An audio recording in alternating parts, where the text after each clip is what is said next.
FVS atualiza incidência de casos de Covid-19 no Amazonas. São Paulo vence mais uma e dispara na liderança do Campeonato Brasileiro. Vasco volta a ser goleado e se afunda na zona de rebaixamento. Auxílio emergencial. Caixa deposita parcela para nascidos em setembro. Macapá terá segundo turno das eleições entre Alcolumbre e Furlan. Superior Tribunal Federal veta a reeleição de Maia e Alcolumbre na Câmara e no Senado. Assaltante é executado a tiros por pistoleiro fantasma. Servidor público é morto a facadas no bairro de Flores. E o assassino, um menor de idade, já foi apreendido. Homem é assassinado a tiros dentro de casa no bairro da Compensa. Cabeleireiro é morto nas proximidades da sede do Rio Negro, no centro de Manaus. No bairro Novo Reino, homem é executado a tiros. Jornal da Manhã, 72 anos no ar, está começando agora.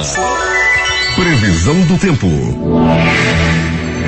O Instituto Climatempo está prevendo um dia de sol com muita nebulosidade e chuva logo pela manhã. É de 83% a probabilidade de chover 19 milímetros nesta segunda-feira. Parte disso já caiu agora pela madrugada em vários pontos da cidade. Com a umidade relativa do ar em 78%, a temperatura no momento aqui no sítio histórico de Manaus está na marca dos 24 graus. A máxima não deve ultrapassar os 30 graus Celsius. Hoje é segunda-feira, 7 de dezembro. Dia de Santo Ambrósio. Também é o Dia Internacional da Aviação Civil instituído pela ONU. Chegamos aos 342 dias do ano e faltam agora 24 para terminar 2020. Esta é a edição de número 85.018 do Jornal da Manhã. Normais as operações de pousos e decolagens nos aeroportos Eduardo Gomes e no militar de Ajuricaba. Na última leitura do Rio Negro, sua cota estava em 17 metros e 86 centímetros, tendo subido 10 centímetros. O que conta a história? Era descoberto em 1912 o busto de Nefertiti, no Egito. Mudança da capital para o Planalto Central era proposta pelo general Barcelos à Constituinte em 1933. Japão ataca a base dos Estados Unidos em Pearl Harbor e no dia seguinte as Filipinas, levando os Estados Unidos a declarar guerra ao eixo em 1941. Manaus, 5h51. Local. Bom dia, Edson Melo. Bom dia, Eduardo Silva. Bom dia ao nosso sonoplasta Hernandes Sampaio, bom dia aos nossos ouvintes e bom dia à nossa unidade externa. Alberto Peregrini, bom dia. Bom dia Eduardo Silva, bom dia professor Edson Melo, bom dia PC e bom dia você ouvinte do Jornal da Manhã. Peregrini, o Climatempo está dizendo que hoje pode chover 19 milímetros e que o dia vai ser nublado a parcialmente nublado. Como é que está o tempo aí fora? Chuvoso, Eduardo Silva, tá chovendo, né? Chovendo forte, o tempo bastante nublado, Eduardo. Acredito que pelo menos aí a metade dessa previsão já deve ter caído na cidade, sem dúvida nenhuma. Choveu muito para cá, para a zona norte e para a zona leste da cidade. Conversava contigo na nossa primeira reunião de pauta, você me dizia que para ir para a área da zona sul também, para a zona norte, para onde você passou, ali para Torquato, também já estava chovendo, ou seja, choveu na cidade toda, não, Eduardo? É verdade. A chuva foi forte. A informação que nós temos é que choveu desde 1h da madrugada. É desde 1h da madrugada que está chovendo forte, um pouquinho fraco, forte, um pouquinho fraco, mas está chovendo direto. E o Instituto Climatempo diz também agora nesse momento está em 78% a umidade relativa do ar, né? Mas o Instituto disse que por volta das 10 horas da manhã está em 82 a 86%. O que significa que nós vamos ter muito mais chuva e vai ultrapassar essa previsão do Instituto Climatempo de 19 milímetros de precipitação pluviométrica, Peregrini. Pois é, essas informações técnicas, Eduardo, a gente pode resumir também olhando para cima, né? Olhando para o céu, Eduardo. Além da chuva, está muito nublado em toda a cidade. Peregrini, como é que se comporta o trânsito com toda essa chuva? Eduardo, com um pouco já de lentidão, né? A gente pode observar na Avenida Grande Circular que tem sempre, Eduardo, um fluxo muito grande. A gente sempre passa, os nossos ouvintes, a Avenida Altaz Mirim, que é também chamada Avenida Grande Circular, que começa na rotatória do Produtor, indo até o Distrito Industrial, na rotatória da Samsung. Eduardo, essa via é uma das mais acessadas durante a noite e madrugada. Essa avenida não para, né? Principalmente principalmente com o fluxo de ônibus aí do especial que levam trabalhadores do distrito, além das lotações, né, que são os amarelinhos, dos ônibus convencionais, né, sabia, tem o Terminal 5, tem também o pessoal das motocicletas, do mototáxi. É uma via que não para. E hoje a gente já começa a observar a lentidão, Eduardo. Apesar de não ter aula em grande parte, né, das escolas, a gente pode observar sim, nós já temos lentidão nesse momento. O motorista também se acautelando ao dirigir. A pista está molhada, chove ainda aqui nessa área e, graças a Deus, Eduardo, até o presente momento, nenhum acidente nessa via. Transporte coletivo normal. Tudo dentro da normalidade, Eduardo. Até o presente momento, já visitamos o Terminal 4 e o Terminal 5, passamos na garagem da Eucatu e da Global, tudo dentro da normalidade na saída dos ônibus, que estão cumprindo aí o horário, está saindo tudo no horário até o momento. Agora, Peregrini, depois de vários e vários fins de semana com absoluta calmaria, nós tivemos um fim de semana meio quente na área policial. Pois é, Eduardo, né? Com muitas prisões, assaltos a ônibus, né? Inclusive com passageiro machucado, com passageiro ferido, nós vamos destacar isso daqui a pouco. Tivemos também aí muitos homicídios na cidade, como no bairro da Raiz, nós tivemos aí morte na Raiz, morte também, Eduardo Silva, lá no bairro de Flores, e outros eventos que houveram na cidade que daqui a pouco nós vamos destacar, mas um dos destaques maiores dessa cidade, das ocorrências que até já viralizou muito aí nas redes sociais, Eduardo, foi um servidor do Tribunal de Justiça, né, o seu Juscelino Nunes da Silva, de 48 anos, que foi barbaramente, cruelmente, covardemente assassinado por um adolescente lá no bairro de Flores. O seu assassino já foi recolhido? Já foi recolhido, Eduardo Silva, apenas 16 anos de idade, porém, elemento perigosíssimo. 5h56. O Peregrini volta daqui a pouquinho às 6h15. E voltaremos sim, Eduardo, deixando também um abraço aos nossos ouvintes, né, com um carinho todo especial aos nossos ouvintes do interior do estado. Muito bom dia, ótimo dia de trabalho, e aos nossos amigos feirantes também, pessoal do Mercadão do Produtor, na Avenida Itaúba, todo mundo com o radinho ligado, ouvindo a difusora, bem como o pessoal dos ônibus alternativos também. Muito obrigado pela audiência. Agora é contigo, Eduardo Silva. Ok, Peregrini. O professor Marlon, lá de Nova Olinda do Norte, também está na escuta do Jornal da Manhã. Vamos às notícias. 3 homens foram flagrados dirigindo ônibus amarelinhos na zona norte de Manaus sem possuir carteira nacional de habilitação, a CNH. Os casos foram identificados durante a operação do Departamento Estadual de Trânsito, Detran AM, e do Batalhão de Trânsito da Polícia Militar, coordenada pela Secretaria de Segurança Pública no bairro Cidade de Deus. Ao todo foram emitidos 134 autos de infração a motoristas por irregularidades, a maioria para condutores de motocicletas. A ação teve ainda 15 veículos removidos e encaminhados ao parqueamento do Detran. A fiscalização do Detran foi realizada por meio do Núcleo Especializado em Operações de Trânsito. Segundo o secretário de Segurança, Coronel Lugimar Bonates, a operação foi deflagrada com o intuito de reforçar o policiamento na Zona Norte. O número de infrações aqui é muito grande. Estamos intensificando a fiscalização nessa área e também na Zona Leste. Nosso objetivo é trazer mais tranquilidade ao cidadão de bem que deve ter o seu direito de ir e vir, afirmou ele. O coordenador do NEOT, Victor Mansur, explica que durante o feriado prolongado a fiscalização também será intensificada. Vamos fiscalizar nesse feriado as saídas da AM010 e AM070. No sábado eles estiveram com a lei seca para coibir as infrações. Vamos trabalhar para trazer segurança aos condutores, disse ele. A fiscalização dos amarelinhos será intensificada, informou o secretário de Segurança. Além da multa aplicada aos 3 flagrados dirigindo os ônibus sem habilitação, as empresas também serão notificadas e vão responder pela infração. Os serviços essenciais de saúde e segurança do governo do estado serão mantidos para a população durante os pontos facultativos desta segunda-feira, hoje, portanto, e de amanhã, terça-feira, sendo esta última data comemorado o dia de Nossa Senhora da Conceição, padroeira do estado do Amazonas e da cidade de Manaus. Manaus 5h58.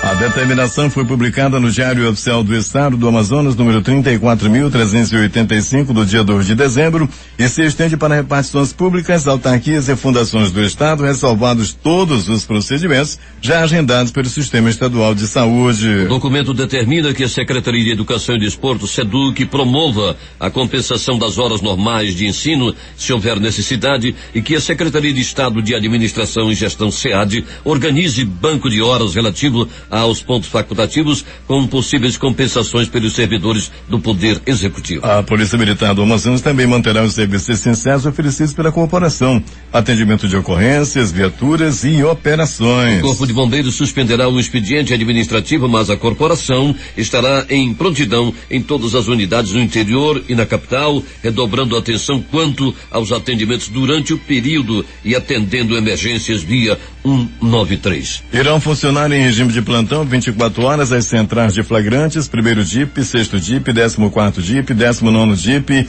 a delegacia especializada em homicídios e sequestros, a delegacia especializada em apuração de atos infracionais e a delegacia especializada em proteção à criança e ao adolescente. As demais delegacias da Polícia Civil não irão funcionar. Durante o ponto facultativo, a Defesa Civil estará com equipe de serviço para o atendimento de possíveis ocorrências. Os agentes da Defesa Civil do Estado também estarão na Central Integrada de Fiscalização, coordenada pela Secretaria de Segurança Pública, juntamente com os demais órgãos que compõem as forças de segurança da capital. Em todo o estado, de acordo com a Secretaria de Estado da Saúde, as unidades de urgência e emergência, tanto na capital quanto no interior do estado, funcionarão normalmente. A rede estadual conta com 11 serviços e unidades de pronto atendimento, SPAs e UPAs, para atendimento médico de casos de urgência de baixa e média complexidade. Para casos graves, os 6 prontos socorros, sendo 3 adultos e 3 infantis, estarão em funcionamento normal. O atendimento às grávidas também seguirá sem alterações nas 7 maternidades. As unidades que atendem com consulta agendada, como o Centro de Atenção à Melhor Idade,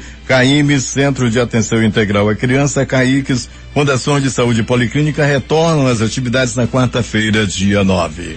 Em continuidade, a implementação do Building Information Modeling, o BIM, na Unidade Gestora de Projetos Especiais, os subcoordenadores setoriais da UGPE participaram na semana que passou de um workshop voltado para a apresentação da dinâmica e metodologias de análise dos fluxos existentes de projetos para a implementação da metodologia BIM nas obras executadas pela unidade gestora. A atividade aconteceu na própria sede da UGPE.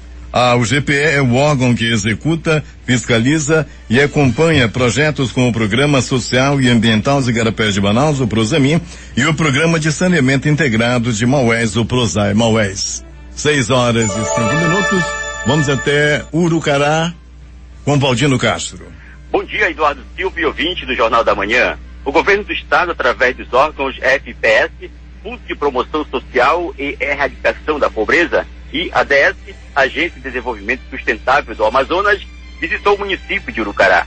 A APS cumpriu sua agenda reunindo com associações, pequenos produtores e cooperativas e entrega de implementos agrícolas e um caminhão para a cooperativa Agrofrute e um trator para a Associação dos Pequenos Agricultores do Tapera. A ADS, órgão responsável pelo programa Promove, realizou o levantamento e cadastramento para a legalização e licenciamento do funcionamento das associações das movelarias da cidade.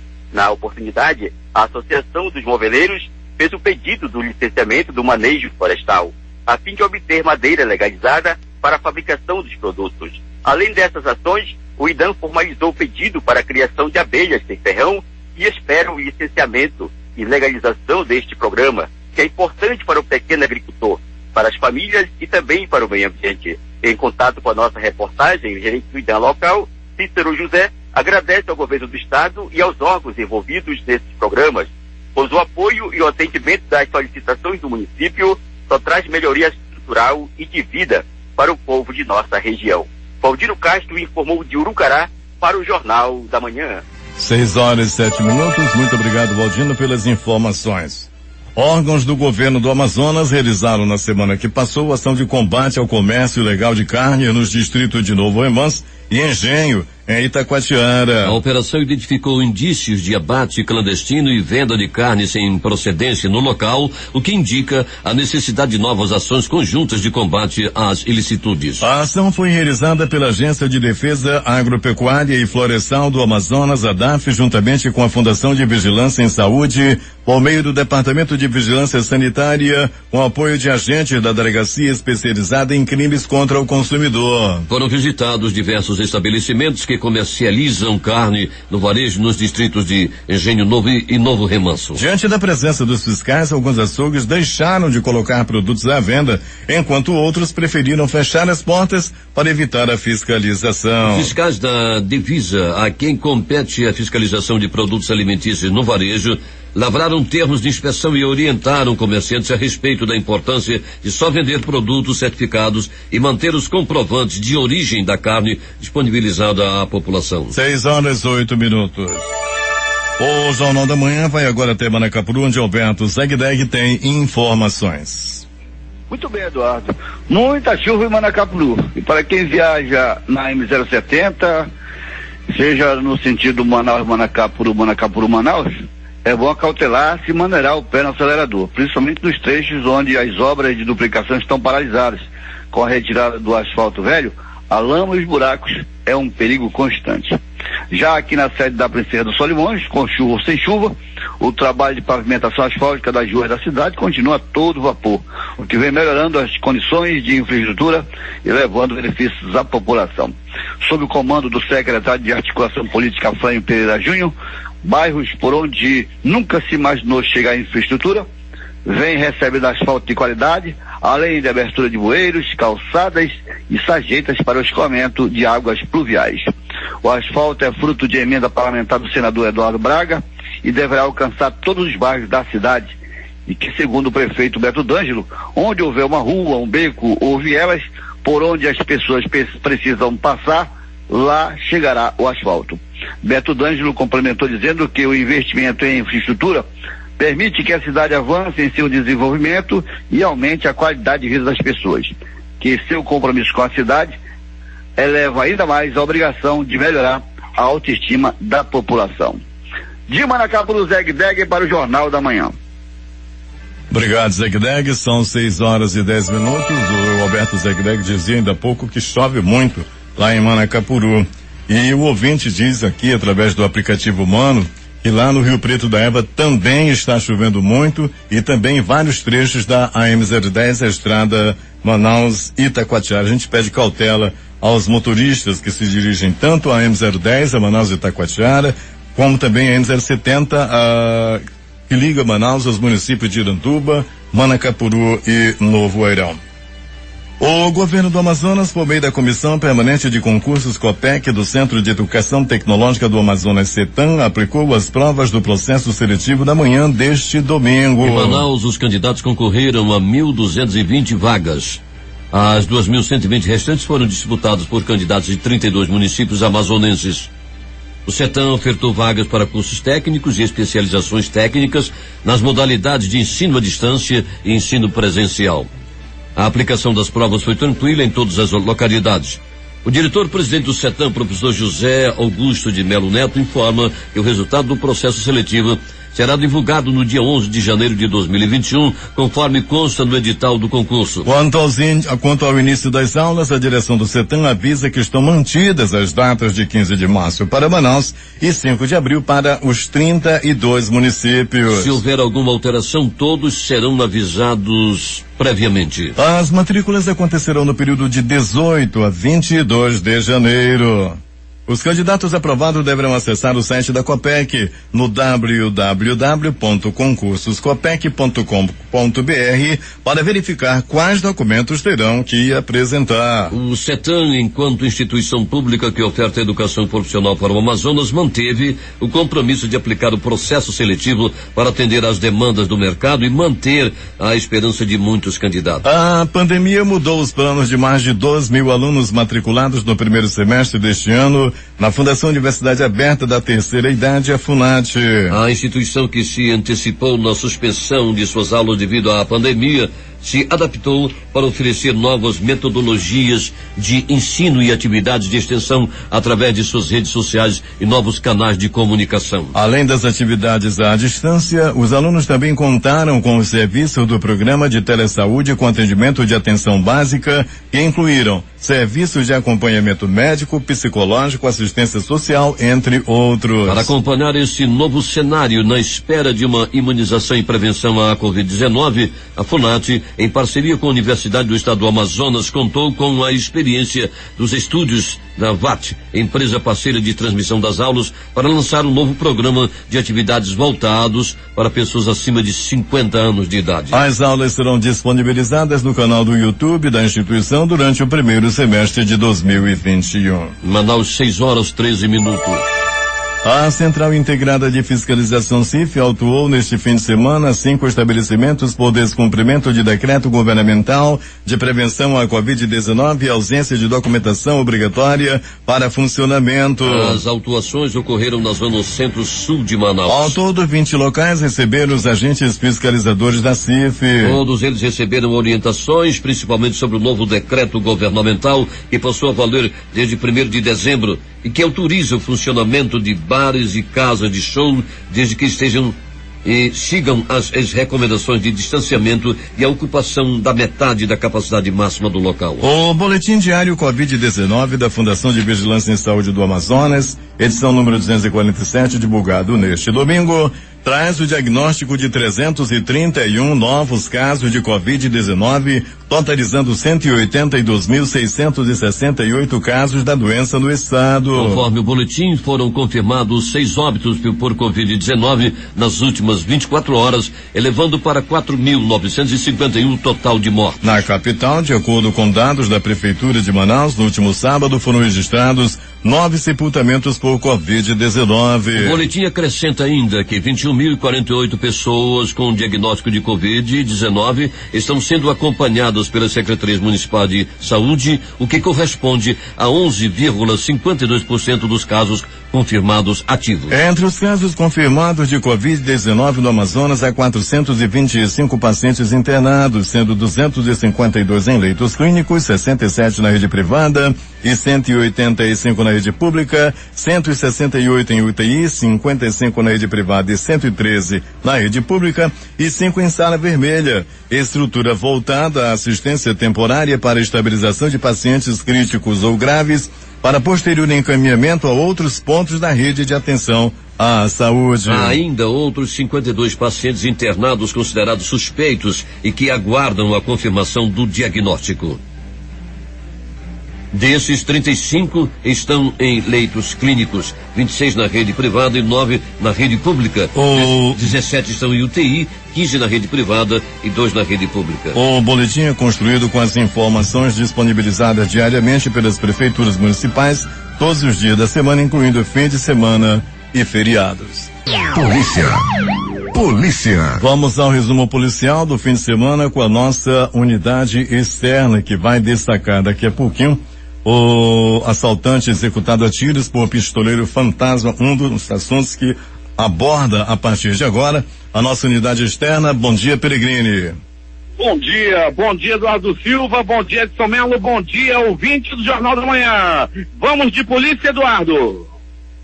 Então deixa comigo. Pronto, socorro 28 de agosto. Plantão tranquilo durante toda a noite e madrugada. Final de semana foi um pouquinho agitado, mas de sábado para domingo, de ontem para hoje, tudo na mais absoluta tranquilidade. 3 pessoas deram entrada de sábado para domingo, vítimas de agressão física, 3 por acidente de trânsito.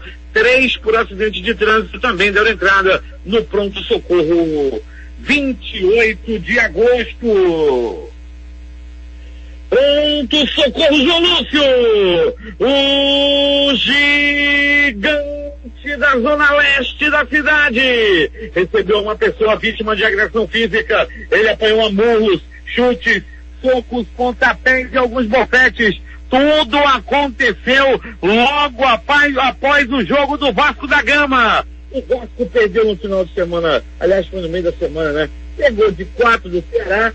Ontem pegou de 4 de novo e está na zona do rebaixamento. Daí, 2 torcedores do Vasco, os 2 vascaínos, rapaz, resolveram se desentender e um acabou dando uma paulada na cabeça do outro. Desespero toma conta lá do gigante da colina. Toda vez agora que tem jogo, já pensam logo no número 4. E ontem deu-lhe uma paulada na cabeça do outro.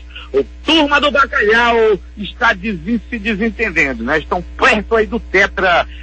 Você tetra, o Vasco, rapaz, será tetra rebaixado. Assim começou a briga e um acabou dando uma paulada no outro. Rapaz, o negócio não está fácil. O caso foi registrado na polícia e também passando pelo pronto-socorro João Lúcio. Pronto-socorro Portão Araújo!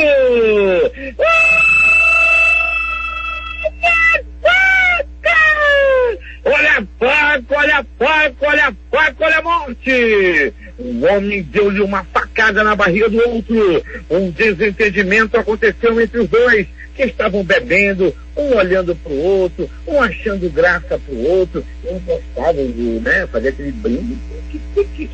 Rapaz, tudo alegria, tudo na mais absoluta tranquilidade. Até que houve um desentendimento entre os dois e um acabou acertando o outro. Um rapaz conhecido como José, 24 anos de idade, e outro conhecido como Bodó. O Bodó foi quem deu-lhe uma facada na barriga de Zé. Zé deu entrada entre a vida e a morte no pronto-socorro Platão Araújo. Eu acho que Zé vai morrer. Ele não está bem e é possível que ele pode até partir desta para pior. Zé vai morrer. De polícia, Paulo Guerra, Eduardo Silva. Paulo Guerra de férias, abraço, chefe. Eduardo Silva vai no trabalho junto com Edson Melo. 2 pessoas ficaram feridas durante um assalto a ônibus. Foi na linha 640, no bairro Cidade Nova. De acordo com a Polícia Militar, 4 criminosos entraram no ônibus. Quando ao passarem pelo Terminal 3, anunciaram o assalto. 2 vítimas, 2 passageiros tentaram reagir e acabaram esfaqueados. Os bandidos fugiram e as 2 vítimas foram levadas ao pronto-socorro. O caso foi registrado no 6º DIP. Amigo, qualquer negócio de assalto aí, não reaja não, que o negócio é perigoso. Esses bandidos aí estão dispostos a tudo. Tá aí o exemplo, esses 2 aí que foram esfaqueados dentro do ônibus da linha 640. Agora é triste, né? A pessoa tá voltando para casa, tá no coletivo, tá ali, né, cansado, de repente entra o bandido, aí eles resolvem reagir e acabam sendo esfaqueados. Muitas ocorrências em relação ao acidente de trânsito na cidade. O sábado e o domingo foi marcado por muitas batidas no trânsito, muita gente ferida, principalmente motociclistas. Ontem à noite, 2 motoqueiros identificados como Wellington dos Santos Marques e João Robert Xavier ficaram gravemente feridos após colidirem de frente na Avenida Penetração 2, no bairro de São José. Os 2 ficaram muito feridos realmente e foi necessário 2 ambulâncias do SAMU para que eles fossem levados ao pronto-socorro João Lúcio. Muito acidente de trânsito na cidade, apesar das blitz da polícia, que tem feito aí um grande trabalho. Eu vi blitz na Grande Circular, eu vi blitz também na Avenida São Jorge, na área da Ponta Negra, na área da Zona Leste e Norte da cidade. É necessário blitz sim. Agora não é só amarelinho causa acidente em Manaus não, viu? Não é só amarelinho não. Tem que fiscalizar, viu, Coronel Bonates e sua equipe, o pessoal do transporte clandestino. Estão fazendo transporte em Kombi lá pro bairro Nova Vitória.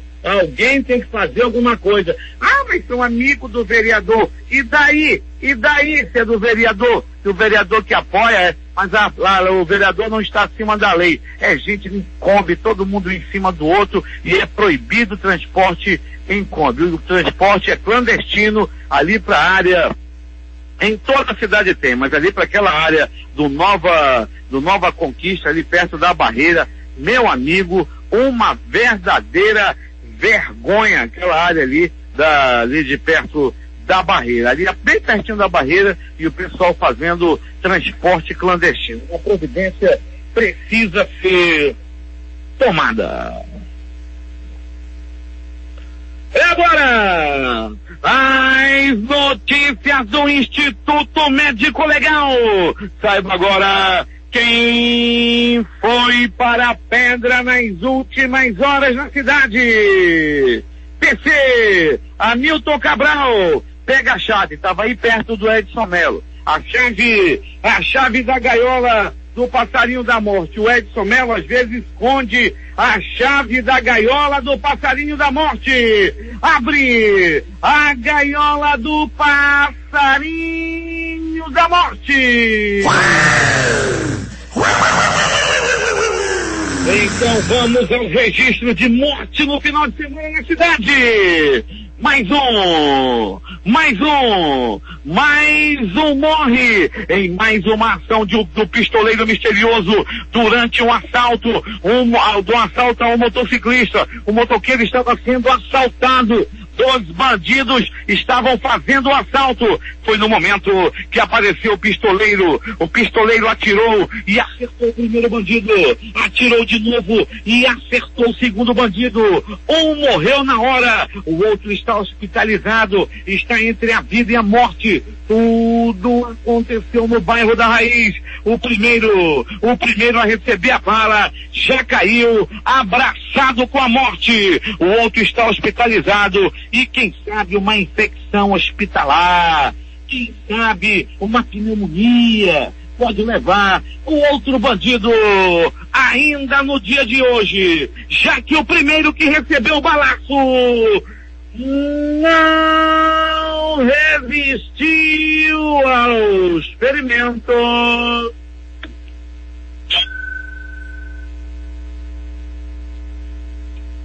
e morreu. Um assassino, um bandido frio, cruel, desgraçado, bandido da mais alta periculosidade, um rapaz que não presta, matou a facadas o servidor do Tribunal de Justiça, Juscelino Nunes da Silva, de 48 anos de idade. Juscelino ia passando com um grupo de amigos e a esposa na rua e andando tranquilamente lá no bairro de Flores, até que um cachorro do galeroso, um cachorro maldito acabou mordendo o servidor público, que tentou ainda se defender chutando o cachorro. Um dos chutes acabou acertando o animal que é igual o dono mesmo, animal mau elemento. Aí, cachorro safado. Daí acabou mordendo o servidor. O dono do cachorro, um adolescente desgraçado, bandido, assassino, foi tomar as dores e acabou matando o servidor público. O menor, o bandido mirim, de 16 anos, o safado, o assassino, o ordinário, já foi detido. Ele tirou a vida de um pai de família por motivo banal. Ele é dono do cachorro que mordeu o servidor.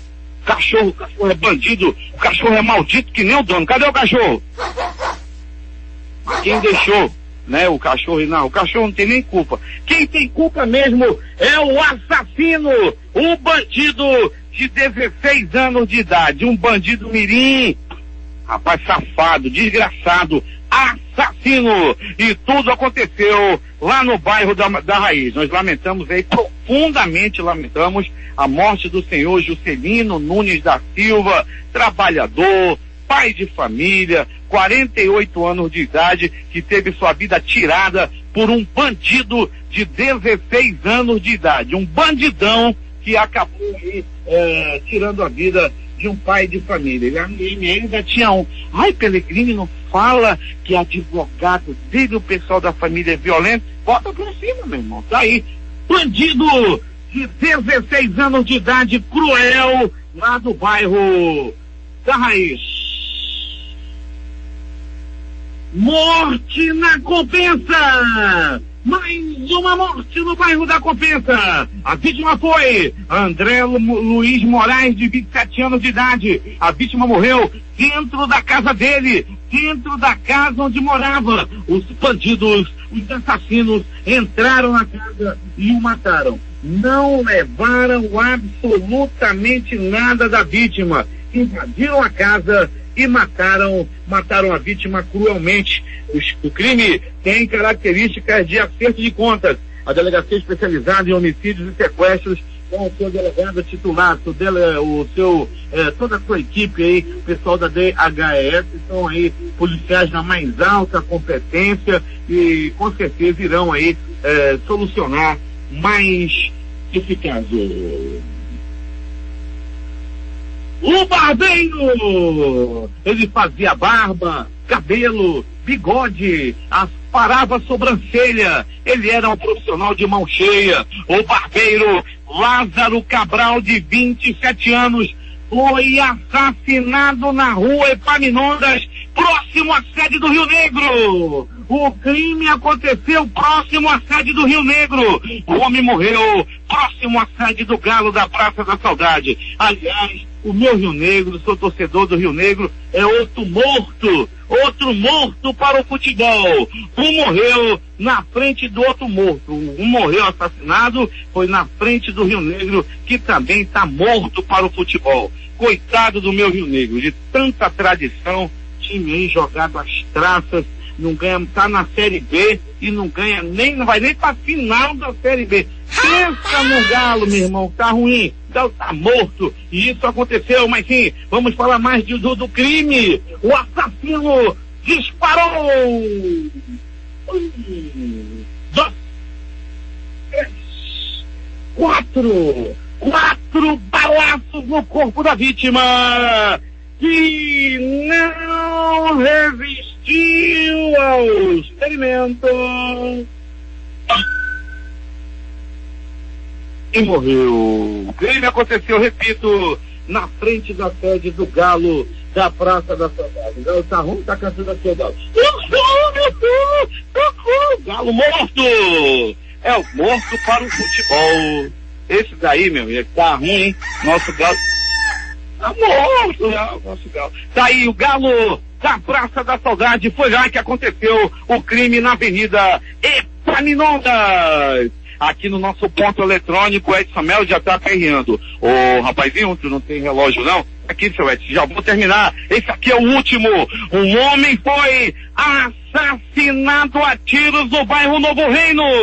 Ainda não foi identificado e foi levado ao pronto-socorro João Lúcio. De lá no João Lúcio, tudo foi feito para salvar a vida deste homem. Os médicos, os enfermeiros, os técnicos de enfermagem, os anjos da vida do pronto-socorro João Lúcio fizeram de tudo para salvar a vida desse homem. Mas ele já chegou praticamente morto. Os tiros acabaram atingindo aí coração, atingiram aí, né, o abdômen do homem, que acabou infelizmente morrendo lá no pronto-socorro João Lúcio. O Instituto Médico Legal realizou nas últimas 24 horas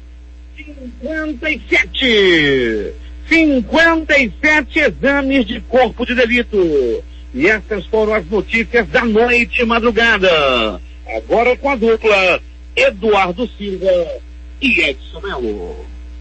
Esportes. Uma jogada ensaiada na batida de escanteio garantiu ao São Paulo mais uma vitória no Campeonato Brasileiro, desta vez em duelo válido pela 24ª rodada. Na tarde deste domingo, o time de Fernando Diniz fez 1-0 em cima do Sport Recife no Morumbi. O resultado levou o São Paulo aos 47 pontos e deixou o tricolor mais líder do que nunca. Já o Leão estacionou nos 24 pontos e ocupa a 16ª colocação, a primeira fora da zona de rebaixamento. Em Porto Alegre, o Grêmio goleou o Vasco por 4-0 e entrou no G4 do Campeonato Brasileiro com 40 pontos, 7 a menos que o líder São Paulo. O resultado, a equipe gaúcha chega a 16 partidas sem perder e segue embalado na temporada. O Cruz Maltino, por sua vez, segue na zona de rebaixamento com 24 pontos, 1 a menos que o Sport, primeira equipe fora do Z4. Na Série D, ontem, o Faixa empatou, jogando fora de casa, empatou com o Motoclube em 2-2. Na Série B, às 18h15 ontem, Figueirense 2, Náutico 0.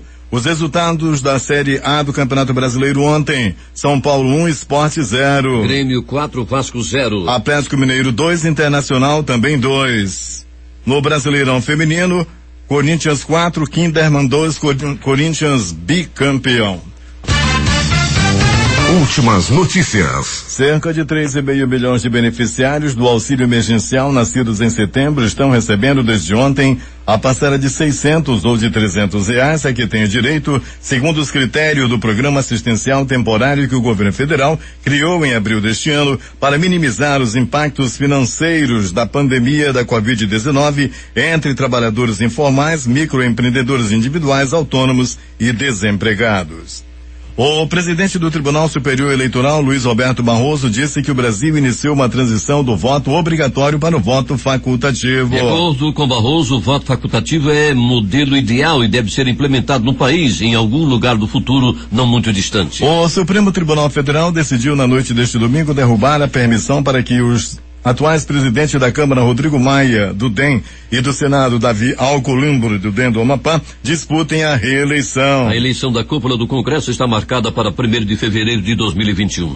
A eleição para a Prefeitura de Macapá será decidida no segundo turno entre os candidatos José Alcolumbre, do DEM, e Antônio Furlan, do Cidadania. O pleito foi adiado após o estado do Amapá enfrentar uma grave crise no abastecimento de energia por cerca de 3 semanas. A segunda etapa da votação está marcada para o próximo dia 20. Com 100% das urnas apuradas, Alcolumbre liderava com 29% dos votos e Furlan teve 16%. Mais uma vítima do acidente em que um ônibus caiu de um viaduto em João Molevade, na região central de Minas Gerais, morreu na noite do último sábado. Por isso, subiu para 19 o número de óbitos no desastre. Uma outra vítima recebeu alta e 8 permanecem internadas em João Molevade. O Congresso argentino converteu em lei um imposto extraordinário aplicado às grandes fortunas com o objetivo de financiar a luta contra a Covid-19 e aprovar subsídios à pobreza e créditos a pequenas e médias empresas, entre outras ajudas sociais urgentes. A estimativa é que a nova lei atinge até 12 mil pessoas que deverão pagar uma taxa única. O chavismo retomou o controle da Assembleia Nacional da Venezuela neste domingo, ao vencer a eleição legislativa boicotada por quase toda a oposição e caracterizada por uma abstenção de 60% dos eleitores, informam as agências de notícias. O secretário de Estado dos Estados Unidos, Mike Pompeo, qualificou neste domingo as eleições parlamentares realizadas na Venezuela, nas quais a maioria da oposição se absteve de participar, como sendo uma farsa e uma fraude. O ex-presidente uruguaio Tabaré Vázquez morreu na madrugada deste domingo aos 80 anos em decorrência de um câncer de pulmão, informou sua família, segundo a agência France Press. Vázquez governou o Uruguai nos períodos de 2005 a 2010 e de 2015 a 2020. O governo de São Paulo anuncia nesta segunda-feira o plano estadual de vacinação da Coronavac. Produzida pelo laboratório chinês Sinovac em parceria com o Instituto Butantan, a previsão do governo paulista é de que ela possa começar a ser aplicada na população em janeiro de 2021. Números atualizados ontem pelo Ministério da Saúde mostram que o Brasil tem 6.603.540 casos acumulados do novo coronavírus, sendo 26.363 confirmados nas últimas 24 horas. Desde o início da pandemia, 176.962 pessoas morreram por causa da Covid-19 no país. A lista das regiões com mais casos acumulados de Covid-19 é encabeçada pelo Sudeste, com 2.300.365 casos, seguida pelo Nordeste, 1.682.475. Sul, 1.046.733. Norte, 787.440. E Centro-Oeste, 786.527. A média foi de 590. A variação foi de mais 18% em comparação à média de 14 dias atrás, indicando tendência de alta nos óbitos da doença.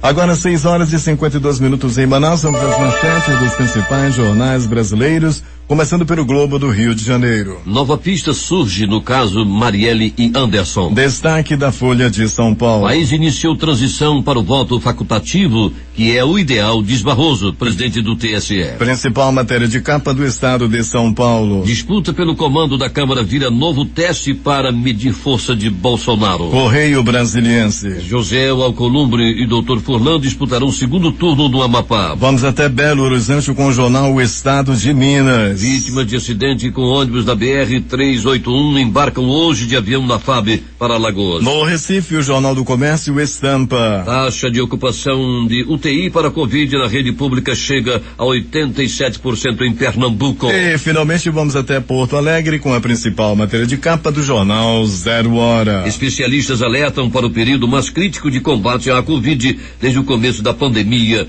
no Rio Grande do Sul. Participaram desta edição reportagens de Valdino Castro, Alberto Zegdeg e Alberto Peregrini. A técnica foi de Hernani Sampaio e Hamilton Cabral. A apresentação foi de Edson Mello e Eduardo Silva. 24 horas no ar, Difusora